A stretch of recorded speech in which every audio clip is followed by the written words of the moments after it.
கேள்வி ஒன்றாக இருந்தாலும் பதில் எப்படியா இருக்கும், ஆளுக்கு ஏற்ற மாதிரி மாறுபடும். நேரில் வந்துட்டால் என்ன பண்ணிடலாம், எல்லா கேள்வியும் கேட்டு தெளிவாக. அதுக்கு தான் சத் சங்கம்.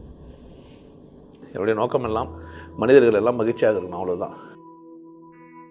நான் ஒரு பட்டியலின அல்லது தாழ்த்தப்பட்ட என்ற வார்த்தை நல்ல வார்த்தை. பிறரால் தாழ்த்தப்பட்டது. நான் தாழ்ந்தவன் இல்லை, தாழ்ந்த ஜாதி கிடையாது. இது தாழ்த்தப்பட்ட ஜாதி வார்த்தை ரொம்ப உஷாராக இருக்கணும். தாழ்ந்தவன் கிடையாது இங்கே யாரும். உயர்ந்தவன் தாழ்ந்தவன் இல்லையே நண்பனே. அது இப்போ நான் ஏழையாக இருக்கிறேன், எனக்கு காலேஜ்லேயோ இல்லை இது வேலையோ அந்த சலுகை அடிப்படையில் தான் எனக்கு வேலையே கிடச்சிது. நீங்கள் வர ஜாதி இல்லைன்றீங்களே, எப்படி? அப்படியா? நல்லா தானே இது கேட்கும்போது சூப்பராக இருக்கும். கேட்கும்போது நல்லா உண்மை கூட தானே சார். இந்த உலகமே பார்த்து இந்த ஊரில் இருக்கிறவங்கெல்லாம் அவன் உயர்ந்தவன் சொல்லுங்கிறான், எங்களெல்லாம் தாழ்த்திட்டாங்க, நாங்கள் எப்படி வாழ்க்கையில் முன்னேறது இல்லை? அரசாக பார்த்து எனக்கு என்ன பண்ணால் தான் நான் முன்னேற முடியும்? நல்லா இருக்குதா இல்லையா? கேட்கும்போதும் தர்க்கம் பண்ணும்போதும் ரொம்ப சூப்பராக இருக்கும். தர்க்கத்தில் ஒரு பிரச்சனை இருக்குது. பேசுகிறவன் யாருன்னு பார்த்து அவன் சொன்னால் சரின்னு நீங்கள் ஒத்துப்பீங்க. இங்கே தான் பிரச்சனை தர்க்கவாதத்தில் என்ன பிரச்சனைன்னா, உட்காந்துக்கிறவர் உயரமாகவும் குண்டாகிறவரும் ஆமானார்னா நீங்களாம் என்ன சொல்லணும்? ஏன் குண்டா தான் உயரமாக தான்றது இல்லை, பதவியில் இருந்தா புரிஞ்சிச்சா? அந்த மாதிரி ஆளுங்க பேசி உங்களை டென்ஷன் ஆக்கி இந்த மாதிரி ஆக்கி வச்சுக்கிறானுங்க. ஏதோ ஒரு சமூகத்தில் போதுகிறார், தாழ்த்தப்பட்டவங்களாம் வேணாம், ஏதோ ஒரு சமூகத்தில் போதுகிறார். அந்த சமூகத்தில் அவர் முன்னேறதுக்கு காரணம் அந்த சமூகமாக அவர் சொந்தமாக உயர்ச்சி தான். யாருன்னா சொல்லுங்க, எந்த சமூகம் தான் சொல்லுங்க. ஜாதியில் போந்த நிறைய பேர் ஆகிட்டாரு. இப்போது நான் கணியன் பூங்குடனார் ஒருத்தர் பாட்டு எழுதி போகிறேன், இது வரைக்கும் வாழ்ந்துனுக்கிறோம், எனக்கு தெரியாது யாருன்ட்டு. இன்னொருத்தன் போய் யூனிவர்சிட்டியில் போய் கேட்குறான், நான் பிஹெச்டி பட்டம் டாக்டரேட் வாங்கிறதுக்காக. கணியன் பூங்குன்றானிலிருந்து கண்ணதாசன் வரையும் ஒரு புக்கே எழுதிக்கிறான். இவனுங்க பெரிய உன்னதமான இடத்துல இருந்தவர்கள் எல்லாம் செட்டியார்கள்னு எழுதிக்கிறான். கணியன் பூங்குன்றனார் கிட்ட போய் நீங்கள் ஒரு செட்டியார்னா கேட்டால் என்ன ஆவார் அவரு? நம்ம தலை இருக்கோம், யாதும் ஊரே தீதும் நன்றும். அப்புறமா எதுக்கு நான் ஏன் உனக்கு சலுகை கொடுக்குறேன்னா, நீ சலுகையை எதிர்பார்த்துன்னு இருக்கணும். உனக்கு சொந்த கால் இருக்குது, உனக்கு அறிவு இருக்குது, நீ முன்னேற முடியும் நினைக்கவே கூடாது. எல்லா ஜாதியும் தான் ஏழை போத்துக்கிறான், அந்த ஜாதி மட்டும் தானே போட்டுக்கிறான். ஏன் பாப்பா நான் வந்துட்டு முறுக்கு விற்கிறது இருக்கிறாரு, இல்லை டெய்லி சைக்கிள் மிச்சின்னு போய் கோயிலாக போய் பூஜை பண்ணி 10 ரூபாய் 20 ரூபாய் வாங்கி சாப்பிட்றது இருக்கிறாரு. ஒரு நல்ல சாப்பாடு வாங்கி சாப்பிட முடியாது ஏழை பாப்பா நகராரு. என்ன பண்ண போறீங்க? இந்த சலுகை கொடுக்கறதுனால தான் நீங்கள் என்ன ஆகுறீங்க? ஜாதி சொல்றீங்க. நீங்களே போய் என்ன சொல்றீங்க? ப்ளீஸ் என்னையே என்ன பண்ணேன் ஜாதியில், எனக்கும் என்ன பண்ணேன் பர்சன்டேஜ் கொடுன்றாங்க. ஆனால் இந்த தேவேந்திர குல வேளாளர்கள் மட்டும்தான் எங்களை லிஸ்ட்லேருந்து வெளியெடுங்கன்றாங்க. அதில் எல்லாரும் சொல்கிறாங்களா என்னன்னு தெரியல, ஆனால் அந்த மாதிரி பேச்சை நான் கேள்விப்பட்டேன். தேவேந்திர குல வேளாளர்கள் என்ன சொல்கிறாங்கன்னா, என்ன பண்ணாத பட்டியலினத்தில் சேர்க்காத, நாங்களும் விசேஷமானவங்க தான் அப்படின்றாங்க. அப்போ நான் வறுமையினால இருக்கிறதுனால ஜாதியை ஏன் பயன்படுத்தினேன்? அப்படி ஒரு வாய்ப்பு இருக்கிறதுனால என்ன பண்ணேன்? அப்படி ஒரு வாய்ப்பு இருக்கிறதுனால. இந்த பாஸ்போர்ட் என்ட்ரிலாம் போகிறீங்க வரீங்கன்னாக்கா குழந்தைங்க தாய்மார்களாக இந்த பால் வச்சுருந்த குழந்தைங்களுக்கெல்லாம் முன்னுரிமைன்னு கொடுத்துருப்பான். ஊனமுற்றவர்களுக்கு முன்னுரிமைன்னு கொடுத்து வச்சுருப்பான். நீ ஊனமுற்றவர் சேர போய் தரேன்னா என்ன அர்த்தம்? எப்போ நல்லா ஆவ? உனக்கு புரியவே இல்லையா? உனக்கு சலுகை கொடுத்து என்ன பண்ணி வச்சுக்கிறாங்கன்னு? என்ன கொடுத்து வச்சுக்கிறான், என்ன பண்ணி வச்சுக்கிறானுங்க? நீ ஆப்ஷன் எங்கே தேடுவ? போன உடனே பஸ் எங்கே போய் தேடுவ? மகளிர் மட்டும் போட்டு என்ன பண்ணுவ? எங்கன்னா உட்காரலாம்னா எங்கே உட்காரலாம்? நீ பாம்பேக்கு போயிட்டு மகளிர் மட்டும் ட்ரெயினில் தேடுறோம் பார்க்கலாம். ஐயோ நம்மளை தூக்கிட்டு போயிடுவாங்க மேலே. ஆளாளுக்கு 4 நாள் கை வச்சிருப்பாங்க. முன்னாடி 2 கை பின்னாடி 2 கை தூக்கிட்டு போயிடுவாங்க. அதுக்கா அங்கிருந்து ஒரு 4 கை வர பிடிக்கும், சைடில் ஒரு 2 கை போதும், எங்க இருக்குதே தெரியாது. முன்னோடும் பின்னோடும் தள்ளாடும் உன்மேனி என்மேனி பொன்மேனி அப்படின்லாம் பாட்டு வரணும். சலுகை கொடுத்து இப்போ நல்லதாயிடுச்சா? என்ன நீங்க எதை தேடுறீங்க? இப்போ 100ல் 1 20ல் 1 ஏன் எனக்கு இப்போ கவர்மெண்ட்டே நம்பல. நீ கவர்மெண்ட்டே இல்லாதெல்லாம் வாழ்க்கையில் முன்னேற முடியாதா? கோர பிஸ்னஸ் யார் செய்யணும்? யாருண்ணா முடி யார் வெட்டலாம்? கக்கூசி யார் கழுவலாம்? கலெக்டர் யார் ஆகலாம்? நீதிபதியாக யார் ஆகலாம்? ஏன் எனக்கு பர்சன்டேஜ் எல்லாம் யார் திறமைக்குதுன்னு அவங்களாம் ஆகிடுவான். கிரிமிலேயர்னு ஒன்று இருக்குது, நீங்கள் தாண்டி வரணும். நீங்கள் தானே ஓனன்ட்டு வெளியே வரணும். நான் ஏன் ஏழை? நான் ஏன் ஜாதியில் மட்டமானவன்? பிறர் தாத்தனா நான் ஏன் ஒத்துக்கினேன்? தாத்தப்பட்டவன் ஏன் சர்டிஃபிகேட் வாங்குறேன்? எனக்கு சலுகை வேணும். அப்படித்தானே வேணுன்றோம், வாங்கிக்குவோம், பிரச்சனை. அது எப்படி சரின்னு சொல்ல முடியும்? தப்பு என்னால் சொல்ல முடியாது. ஏன்? கடவுள் நம்மள தாத்தப்பட்டவன் உருவாக்கி வச்சுக்கிறான். உந்தில்லனைனா உலகம் எந்தில்லனைனா. ஏய், செருப்பு எங்க தாத்தா போலனா யார் பிரச்சனை? இது ஏன் பிரச்சனை? என்ன நீ என்ன தாத்தவனை பாட்டு தாத்தப்பட்டவனை பார்த்தா யார் பிரச்சனை? இது நீ ஒரு மனநோயாளி. எனக்கு என்ன வந்தது? என்னை பார்த்து சொல்லுவாங்க, கருமீன்லாம் சாப்பிட மனுஷன் கறி சாப்பிடுவான்னு கேட்டால் நான் என்ன பண்ணுறது? பிஏ சாப்பிட்றதுக்கு சாமான்லாம் கூட சொல்லிடுறாங்க. எதை சாப்பிட்டா?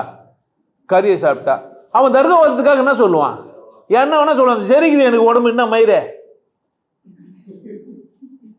எனக்கு சரிக்குது, அதை விட உனக்கு என்ன பெரிய அறிவாளியா இருக்குண்ணா? அவர் சொல்லிட்டாரு, இவர் சொல்லிட்டாரு, வள்ளல் சொல்லிட்டாரு, மயிர் சொல்லிட்டாரு. யார் சொன்ன? என்னன்னா எவனா இருந்தால் என்ன, சிவனா இருந்தாலும் என்ன பண்ணுவேன் நான்? அப்போ தாத்தப்பட்டவனாலாம் அவர் சீட்டு கட்சிது, சலுகை கட்சிதெல்லாம் கிடையாது. அவர் சலுகை வேணும்னு கேட்டார், அதனால கட்சிது. எனக்கு அந்த மாதிரி ஒரு சலுகை வேணாம் நினச்சா யாருன்னா இல்லை வேணாம். நீ சலுகை வாங்கி போகிறதுனால மற்றவங்க என்ன தெரியுமா வச்சுக்கிறான்? உங்களுக்கு திறமையில தான் போனேன், சலுகையில் வந்தான்னு தான் சொல்கிறான். அவர் சலுகையில் வந்துட்டு வருங்க, அவர் கவர்மெண்ட் ஆயிரு, அதனால அவர் முன்னாடி வந்துட்டாருன்றான். அவர் திறமை எல்லாமே வந்திருப்பாரு, ஒத்துக்கே மாட்டேன்றான். திறமை இருக்குதுன்னாக்கா அங்கே போனவனுக்கு தான் தெரியும் அந்த பிரச்சனை. கலெக்டர் ஆகிட்டு இருப்பான், ஆனால் என்ன தெரியுமா சொல்லுவான்? அவர் ஜாதியா இருங்க, அதனால தான் அவர் கலெக்டர் ஆகிட்டாருன்றான். அப்போ அவர் படிச்சதெல்லாம் வேஸ்ட்டா? படிக்காதுன்னு குத்தானுங்களா? உன்னை என்ன பண்ணி வச்சுக்கிறான் கட்சி வரைக்கும்? சலுகையில் போனதில் என்ன தான் சொல்லி வச்சுக்கிறான் கட்சி வரைக்கும்? புரியல உனக்கு? அதையும் கேட்குறேன். தூக்கி விசிலிஸ்ட்டு வாழ்ந்துட்டு இப்போ என்ன? கார் டிரைவர் யார் இருக்கிறான்? எல்லாம் தானே இருக்கிறான். முடி வெட்டுறவன் யார் இருக்கிறான் இன்னைக்கு? ஏன் அப்புறமா என்ன பிரச்சனை உங்களுக்கு? அன்னைக்கு ஏதோ ராஜா பட்டியல் அமைச்சிட்டு ஜாதி சொல்லியிருந்தான், அவன் பிரச்சனை. இப்போ என்ன உனக்கு பிரச்சனை? சரி, முன்னேறலாம், அவங்களுக்காக வாய்ப்பு கொடுத்தாங்க, வாய்ப்பு கொடுத்தா தான் முன்னேறணுமா? நான் வாய்ப்பு உருவாக்க முடியாதா என்ன? வாய்ப்பே கொடுக்கலன்னா என்ன இருப்பான்? அவனுக்கு அப்படி ஒரு வாய்ப்பே கொடுக்கலன்னு வச்சுக்கோ, என்ன பண்ணியிருப்பான்? ஜாதி ஒழுக்கமே இல்லாமல் வாய்ப்பு கொடுக்கலன்னா விட்டுருவீங்களா? அப்படியே தான் இருந்துருவீங்களா? நீங்களே இப்போ ஒரு நாள் ஏறி நிகழ மாட்டீங்களா? அறுவடை பண்ணி நிறைய நெல் சேர்த்து இடம் வாங்க மாட்டீங்களா? வாய்ப்புக்கு இருந்தாலும் என்ன பண்ணுகிறீங்க? விவசாயத்தை பணம் விட்டுட்டு இங்கே வந்துடுறீங்க. இல்லை என்ன பண்ணுவீங்க? எப்போ பார்த்தாலும் பொம்பளை பொம்பளை பொம்பளைன்னு சொன்னால் என்ன ஆயிடுறீங்க நீங்கள்? என்ன இருந்தாலும் பொம்பளை சொல்லக்கூடாது, அப்படி கூட புரியுதா? பொம்பளைன்னா பேயும் இறங்க. ஏன் இறங்க கேட்கணும்? ஏன் பொம்பளை என்னை பற்றி என் பேய் என்னை பார்த்து இறங்கணும்? நானே இறக்கப்படுற அளவுக்கு ஏன் இருக்கணும்? யார் கேட்கத்தே இல்லை, அந்த பொம்பளைங்க கேட்கத்தே இல்லை. இவங்க வர சார் நான் ஒரு பொம்பளைன்னு கூட பார்க்க மாட்டீங்களா? இன்னும் சில பேர்லாங்கிறான், வயசை பார்த்துனாச்சும் மரியாதை கொடுக்கக்கூடாதா? மரியாதை பிச்சை எடுப்பானுங்க பார்த்தீங்களா? என் வயசுக்குனாலும் மரியாதை கொடுறான், கெஞ்சுவான். ப்ளீஸ் பார்த்து தாடியெல்லாம் வெள்ளையாட்டு இதில் கொஞ்சம் மரியாதை கொடுங்க. நீ என்ன மதிக்கணும்? என்ன நான் மதிக்கத்தேண்ணே? நீ என்ன தாத்தப்பட்டவன்னு சொல்லணும்? நான் உயர்வுன்னு எனக்கு தெரிஞ்சிச்சேண்ணே? எனக்கு உனக்கு இதயம் ஒன்று தானே, மூளை ஒன்று தானே. நான் சிந்திச்சு வாழ முடியாதா? வாழ முடியுமா? முடியாதா? சலுகை கொடுத்தனால என்ன ஆகிறேன்? நான் பெரிய ஆகிட்ட கூட சலுகை எதிர்பார்த்துருக்கிறேன். எதுதான் பிரச்சனை? படிக்க முடியாதா உன்னால்? சொந்தமாக தொழில் நடத்த முடியாதா? சலுகை எல்லாருக்கும் உண்மையிலே கொடுக்குறானுங்களே? எத்தனை பேருக்கு இந்த கட்சிங்க இருக்குதுங்கெல்லாம் எல்லாருக்கும் சலுகை குத்தி என்ன பண்ணுது? சலுகை அரசர்களை கொடுக்குற மாதிரி இவங்களுக்கெல்லாம் கொடுத்துக்கிறாங்களா? உனக்கு திறமை இல்லாத அளவுக்கு ஆக்கி வச்சுக்கிறானுங்க. மாமன்னன் ஒரு படம் எடுத்து காமிச்சா என்ன பண்ணுகிற? உட்கார மாட்டேன்ற நான்சென்ஸ். உன் தப்பா அவன் தப்பா? தம்பி நீங்கள் படிச்சிருக்கீங்க, நீங்கள் உட்காரலாம், அப்பா அப்படி உட்கார மாட்டாருன்னா ஏன் கேட்டுன்னு இருப்பான்? உட்காரிப்ப என்ன உட்காருப்பா? கட்சி எங்கே போய் உட்கார வச்சிங்க? சபாநாயகரை தானே உட்கார வச்ச? முதலமைச்சர் யாரு? அப்போ என்ன தான் பண்ணி வச்சுக்கிறேன் நீ? படம் கூட எப்படி தில்லாலங்கடி வேலை பண்ணுங்கிறானுங்க. அதெல்லாம் சும்மா பேச்சு. நீங்கள் பிறர் தாழ்த்தும் போது ஒற்றுக்கொண்டால் உங்களை விட ஒரு முட்டாள் கிடையவே கிடையாது. நீங்கள் மோலியாராக இருக்கலாம், நாய்க்கராக இருக்கலாம், பறையராக இருக்கலாம், செட்டியாராக இருக்கலாம், எந்த கருமா இருக்கலாம், அதெல்லாம் நீங்கள் கிடையாது மனுஷன். நான் சொல்லிட்டு நான் எல்லா பொம்பளையும் பார்க்குறேன்னா, இப்போ மோலியார் நான் பார்த்து ஏம்மா நீ மோலியார் இருக்கிற உன்னை பார்க்க மாட்டேன், நான் பறையரை தான் பார்ப்பேன், இல்லை செட்டியாரை தான் பார்ப்பேன், இல்லை நாடரை தான் பார்ப்பேன். நீ தான் 75 கிலோ தங்கத்தை வீட்டில் வச்சு நிற்பேன், எடுத்து வந்த குதிரை போகிற மொத்தமாக நீயே தாங்க, எனக்கு எதுடி 75 கிராம் தங்கம் சனின்னு எனக்கு கேட்பேன் நான். என்ன சொல்றது? யார் வீரல் என்றா வீணை பார்க்கும். திறமை இருந்தால் யார் வேணா என்ன ஆகலாம். ஆனால் என்ன பண்ணுங்க இப்போ? ஏழையா ஏன் இருக்கிறேன்னு கேட்குறேன். நான் ஏழையாக இருக்கிறேன், எனக்கு இது ஒரு வாய்ப்பு கொடுத்தது, இது தப்பு இல்லையா? ஏன் ஏழையாக இருந்தேன்னு கேட்குறேன் நான். உங்கள் அப்பா ஏழையாக இருந்தால் யார் பிரச்சனை? இது நீ எப்படி இருந்திருக்கணும்? நீ ஏன் படிக்கல? எல்லாம் லுங்கி கட்டி சுற்றணும், நீ ஏன் கூட போய் சுற்றின? சுற்றிக்கிற உன் சமூகத்தில் இருக்கிறவங்களாம் பார்த்துட்டு நீ ஏன் அசிங்கமான? அவனுக்கெல்லாம் கோழி அண்ணன், நீ ஏன் போய் கோழி அண்ணன்? அவங்க பம்பரம் விட்டா நீ ஏன் பம்பரம் விட்ட? யார் தப்பு அது? என்ன பிரச்சனை உனக்கு? உங்கள் அப்பா குடிச்சா நீ ஏன் குடிச்ச? அவன் குடிச்சிட்டு புறம்போக்கு தரமா நீ ஏன் போய் புறம்போக்கு தரமா பண்ணுகிற? அவன் மாடு இருந்தால் நீ ஏன் மாடு இருக்கணும்னு நினைக்கிற? வேற வேலை செய்ய முடியாதா என்ன? செய்யலாமா செய்யக்கூடாதா? இதெல்லாம் சலுகை வேண்டிக்குது. வரி கூட்டு புரிஞ்சா சரி. இவருக்கெல்லாம் திறமையாக ஆயிடக்கூடாது. என்ன பண்ணா? அதனால அவனை அப்படியே வச்சா 18 குத்தா என்ன பண்ணு? நீ 18லயே நின்றுப்ப. 18 18 18 18 18 18 நாங்கள் 1000க்கு தாண்டி போயின்னுக்கிறோம். இன்னும் 18லயே இருக்கிறீங்க. நீ உனக்கு 18, எனக்கு 18,000. என்ன பண்ணலாம்? வாய்ப்பு இங்கே கொட்டி கிடக்குது. நிலமகளும் நானும் வாழ்ந்துட்டார் நம்ம வள்ளுவர். நிலமகளும் குத்தி கீறி விதைய போட்டால் வந்துடுது மேலே. அப்படி தானே? பூமி மரட்டு பூமியாக அவர் வரைக்கும் ஒன்றும் செய்யறதுக்கு இல்லை. அப்படி தானே? இறுதி தானே சந்தர்ப்பம். எல்லாரும் வாழலாம் தானே? யாருக்கு இல்லை இங்கே? திறமையாக வளர்த்துக்கா. நீ ஏதோ ரேடியோ சேர்ந்து பிடிச்ச யாருக்கு நான் பார்த்தேன், மாட்டுக்கறி செஞ்சவன் ரேடியோ கொண்டு வீட்டில் போய் ரேடியோ வச்சுக்காமக்கிறியா என்ன? மாட்டுக்கறி சாப்பிட்டவன் தான் ரேடியோவை கண்டுபிடிச்சான். ரேடியோ வச்சு போய் வீட்டில் ஏன் வச்சிங்க? தீட்டு இல்லை இது, சனினே வெளியே வைக்க தேவையில்ல. மாட்டுக்கறி சாப்பிட்றது தான் புக்கை எழுதி வச்சு பிரிண்டிங் மிஷினை கொடுத்துக்கிறான் ஈராஸ் பாதிரியார். பச்சைங்கிற அறிவு கட்ட முண்டம். யார் புக்கை பாரு? சைவ சித்தாந்தி புக்கை யாரா பிரிண்ட் பண்ணி கொடுத்தா? நல்ல மாட்டுக்கறி சாப்பிட்டு வந்தா பிரிண்ட் பண்ணி கொடுத்துறா. அப்புறமா எங்க வெக்கமா இல்லை உனக்கு? மான சூடு சோறு இந்த தீட்டாச்சு, அது எடுத்து வெளியே வைக்க தேவையில்ல. நான்லாம் அப்படித்தான் பசிட்டு வந்தேன். பணம் இருந்தாக்கா தீட்டு உதவுமா? உங்ககிட்ட பணம் இருந்தா, உங்ககிட்ட திறமை இருந்தா டீ நல்லா போட்டாக்கா குடிக்காம இருப்பாங்களா? பொம்பளை அழகா இருந்தா ஜாதி பார்ப்பானே? திறமையா இருந்தாக்கா பார்ப்பானே? பிரச்சனை எங்க? 10% பார்த்தா ஜாதி பார்க்க முடியும். 100 பொம்பளைக்கு கூப்பிட்டு பர்சன்டேஜ் 18 பேர் எங்க தனியாக இருக்கிறீங்க, யாருமா பார்த்து நான் பார்த்துக்க முடியும். கல்யாணம் பண்ணும்போது அப்படி தான் போய் தேர்னுக்கிறானுங்க பைத்தியக்காரனுங்க. இதில் வர உங்களுக்கு தர மாட்டாங்க, எங்களுக்கு தர மாட்டாங்க. என்னதை தர மாட்டானுங்க? நாங்கள் எடுத்துப்போம் போல. நீ நான் தரத்து நொட்ட. புரியுது என்ன சொல்றது? எப்போது நீ உயிர் கொண்டு எழுந்து உன்னை மதிக்கிறியோ அது வரைக்கும் நீ தாழ்த்தப்பட்டவன் தான். நானே தாழ்த்துவேன். நீ மட்டமான பையன். நீ உன்னை விட பறையனா ஒரு மோசமான இல்லைன்னுவே சொல்லுவேன். நீயும் பறையன் தானே? நான் பறையன் கிடையாது, மாங்கா. நான் மனுஷன், நீ யாரு?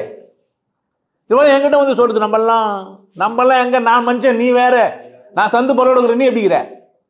நீ நானும் ஒண்ணா? சொம்மனா ஒற்றுமை எதுக்கு காரணம்? உனக்கும் எனக்கும் கண்ணு ஒன்று, யாருக்கும் தலை ஒன்று, எல்லாருக்கும் மூளை, எல்லாருக்கும் திறமை தான். யாரும் ஒன்றா? இன்னும் நீ என்ன பர்சன்டேஜ் எனக்கு தருது? வாய்ப்புன்னா நீ தருது, நான் உருவாக்குவேன்னா? கோயிலுக்கு வரமாட்டேன்னு நான் ஏன்டா வரணும்? நான் இன்னொரு கோயில் கட்டிப்பேன்னா? ஆலயம் செய்தோம் அங்கு அனுமதி இல்லை, நீ அந்த கூட்டமே இதில் அதிசயம் இல்லை. பாட்டு உடனே கேட்குறதுக்கு நல்லா இருக்கலாம். நாங்கள் கேட்கும் போதே திட்டு வந்துட்டோம். நாங்கள் ஆலயம் செய்வோம், நீ நான் அனுமதி தருது, நான் இன்னொரு ஆலயம் செஞ்சு பண்ணேன். உனக்கு வீடு கட்டி தர முடிஞ்சா நான் வீடு கட்டிக்கணுமா இல்லையா? யார் தப்பு? நாங்கள் வீடு வீடாக கட்டி தரோம், எங்களுக்கு ஒரு வீடு இல்லைன்றான். பைத்தியமா நீ? உன்னை யார் கட்டி வேணாங்க? முதல்ல நீ வீடு கட்டின்னு எங்களுக்கு வந்து கட்ட வேண்டியது தானே? சனினே வக்கத்து போய் என்ன பண்ணுகிற? அப்படித்தானே? வாய்ப்பு கொடுத்தாலும் வாழ்றது இல்லைன்னா யார் தப்பு? யார் தப்பியா? அப்புறமா நம்ம தப்பா? அது யாரும் கேள்வி கேட்டது அவர் தப்பு இல்லைன்னா எங்க தப்புன்னு யாரும் அவரை கூப்பிட்டுங்க, கூட கூப்பிட்டு என்ன வர கூப்பிட்டுச்சு மேல இருந்து வந்துரு, நம்மளாம் ஒன்னா உட்கார வச்சுங்க அதுங்களான்னு. நான் யாருன்னா செத்துட்டா சிரிச்சினே எடுத்துடலான்னு பாக்குறேன். என்ன பண்ணலாம்? அதுதாலும் வரமாட்டாங்க, சிரிச்சாலும் வர போறது இல்லை. எப்படி சாவு வச்சு சரக்கு கொடுத்து ஜாலியாக கூத்து கும்மு. எங்க அப்பா சாவுக்கு கூத்தாட்டு வந்துட்டேன். என்ன பண்ணலாம்? வேற வாய்ப்பு கிடைக்காது இல்லை. மோளை வச்சுட்டு சும்மா விட்டுருவேன். அவனுக்கு ஒரு 1000 ரூபாய் 2000 ரூபாய் கொடுத்துட்டு கம்முன்னு தட்டு இருப்பானே. சொன்னக்கிட்டு போய் எகிறது நம்ம என்ன பண்ண? நம்ம வாழ வந்துக்கிற வாழ்ந்துட்டு போ. சும்மா நான் வாய்ப்பு இல்லைன்னா போய் சொல்லாத. உன்னை என்ன பண்ணி வச்சுக்கிறானுங்க? அப்படி இப்படிமா வச்சு சந்தில் போக சொல்லிக்கிறானுங்க. நீ என்ன பண்ணுகிற? சந்தில் தேடுற வாய்ப்பு எப்படி இது? ஒரு எலி ரூம்ல போட்டு அடிச்சு ஒரு சந்தில் போக விடுறான் உன்னை. எலி போமா பாரு, உன்னே பூட்டு போயிடும். ஒரு கட்டத்துக்கு மேல என்ன பண்ண, அது பல்லுக்குள்ள காமிக்க பயந்துருவேன். ஒரு தேலியை உன்னால எப்படி அடிக்கணும், உஷாரா வந்து அடிக்கணும் நீ. அது அவ்வளோட்டு இருக்கும், அதுவே உனக்கு பயங்கர பெஜர் பண்ணும். அதனால சந்தர்ப்பங்கள்லாம் இல்லாமல் இல்லை, உனக்கு சந்தர்ப்பங்கள் எல்லாம் கதவுங்கள்லாம் மூடிடுறான். சின்னதாக ஒரு கேட்டு போட்டு அது வழியாக தான் போன நிற்கிறான்.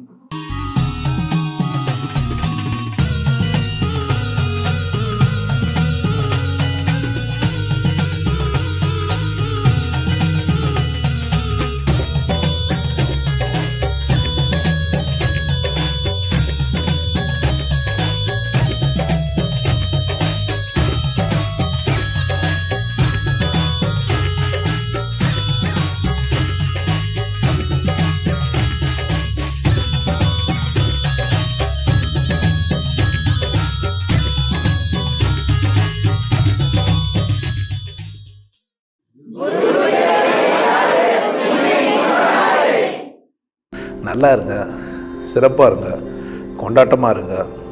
உங்களை நீங்கள் மதிப்பு மிகுந்தவராக மாற்றுறது உங்கள் கையில் தான் இருக்குது. நல்லா இருங்க. நான் ஒரு வாய்ப்பு என்னை பயன்படுத்திக்கலாம். நல்லது.